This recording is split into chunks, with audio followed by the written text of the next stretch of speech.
Nama saya Nevina Villa. Saya dari jurusan Pendidikan Agama Islam dari kelas PAI 6C. Di sini saya mewakili tugas kelompok akan menyelesaikan tugas mata kuliah pembelajaran sejarah kebudayaan Islam yang diampu oleh Bu Siti Nurfarida Laila dengan judul materi Prestasi Khulafaur Rasyidin. Silakan disimak videonya dengan baik dan selamat menonton. Sebelum memulai pembelajaran, hendaknya kita membaca doa terlebih dahulu dengan tujuan agar diberikan kelancaran dalam mencari ilmu. Berdoa dimulai. Bismillahirrahmanirrahim. Raditu billahi robba wa bil islami dina wa bi muhammadin nabiyya wa rasula. Rabbi zidni ilma warzuqni fahma walhamdulillahi rabbil alamin. Berdoa selesai. Gimana kabarnya semuanya?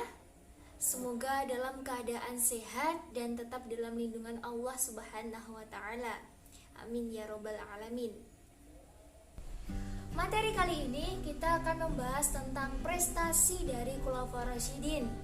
Tujuan pembelajarannya diharapkan setelah siswa selesai mengikuti pembelajaran, siswa dapat memahami masing-masing prestasi dari Khulafaur Rasyidin. Kira-kira ada yang masih ingat gak sih berapa jumlah dari Khulafaur Rasyidin beserta nama-nama dan prestasinya yang telah dicapai? Pasti pada lupa ya. Yuk kita belajar bersama.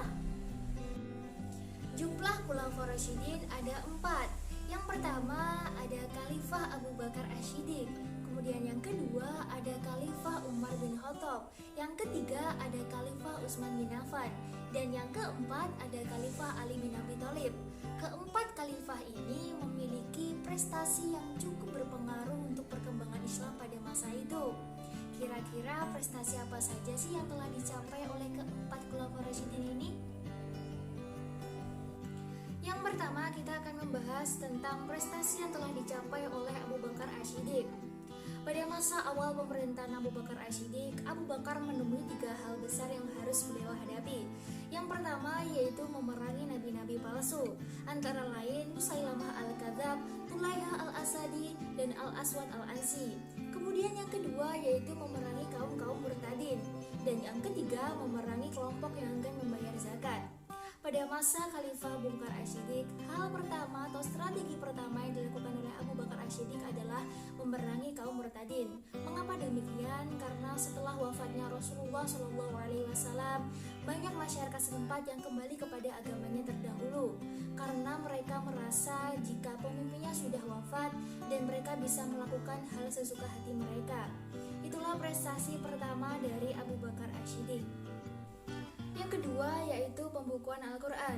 Karena pada masa itu banyak sekali kaum penghafal Al-Quran yang gugur dalam peperangan, khususnya dalam perang Riddah. Sehingga pada masa itu sahabat Umar bin Khattab mengusulkan untuk membukukan Al-Quran, dan disetujui oleh Khalifah Abu Bakar, sehingga Khalifah Abu Bakar menyuruh Zaid bin Sabit untuk memimpin pembukuan Al-Quran.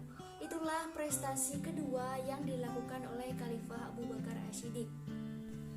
Yang ketiga yaitu perluasan wilayah baru.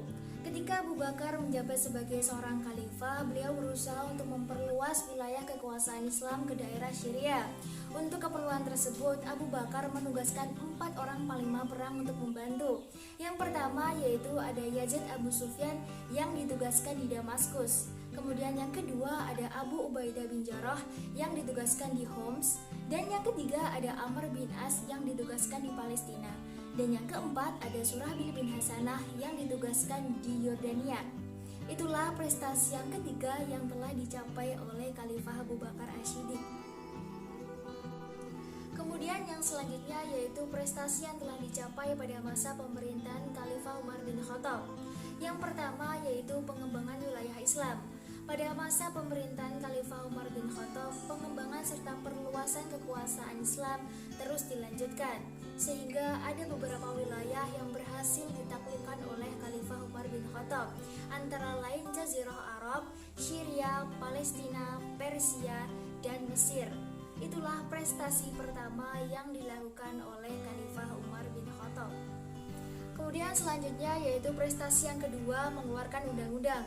Pada masa kekhalifahan Umar bin Khattab, Khalifah Umar bin Khattab mulai menetapkan undang-undang, terutama yang berkaitan dengan ketertiban pasar, ketentuan dalam jual beli, dan masih banyak lagi.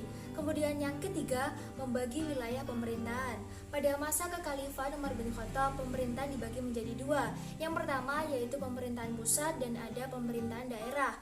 Kemudian yang keempat, membentuk beberapa dewan. Pada masa kekhalifahan Umar bin Khattab, dewan terbagi menjadi dua. Yang pertama yaitu Dewan Perbendaharaan Negara dan yang kedua yaitu Dewan Militer. Dan prestasi yang kelima yaitu menetapkan kalender Islam. Itulah beberapa prestasi yang telah dicapai pada masa pemerintahan Khalifah Umar bin Khattab. Selanjutnya yaitu prestasi yang telah dicapai pada masa pemerintahan Khalifah Utsman bin Affan.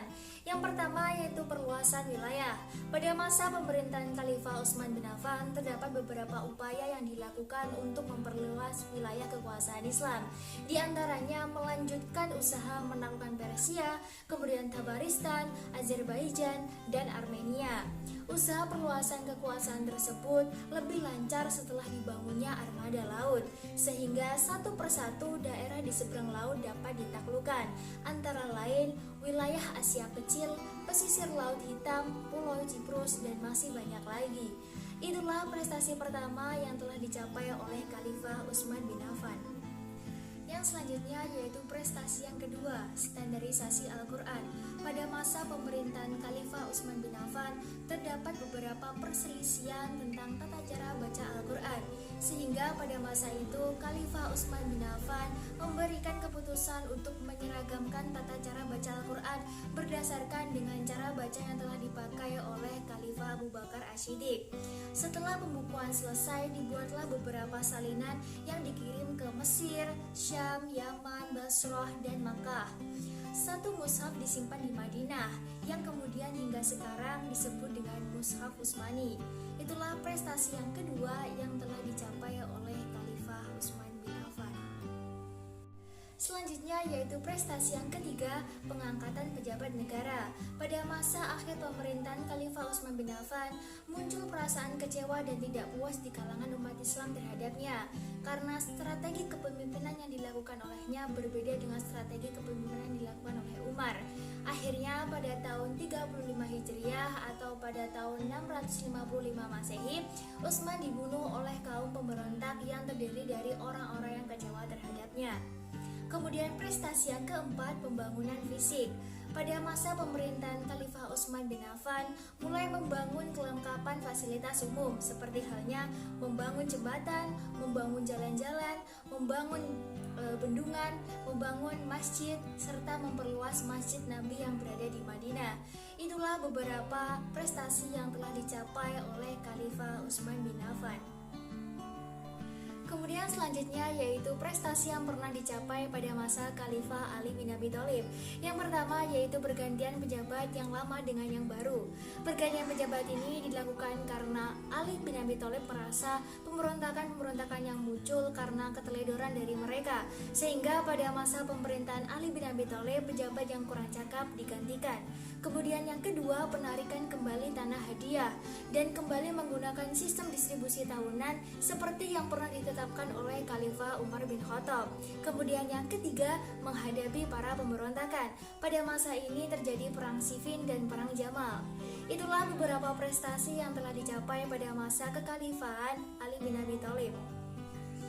Perang Siffin diakhiri dengan tahkim, tetapi tahkim tidak menyelesaikan masalah, malah menyebabkan timbulnya golongan ketiga yaitu Khawarij, yang artinya orang-orang yang keluar dari barisan Ali.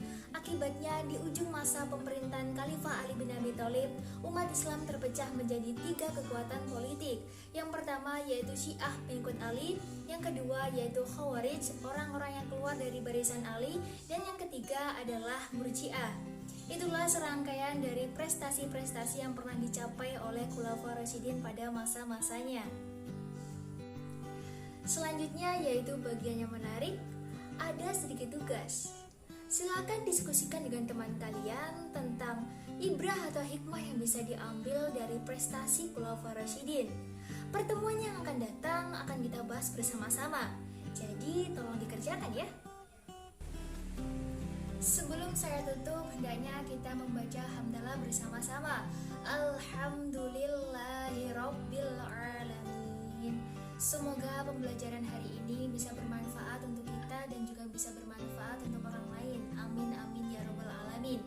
Ada kurang lebihnya saya mohon maaf. Ihdinas siratal mustaqim. Wassalamualaikum warahmatullahi wabarakatuh.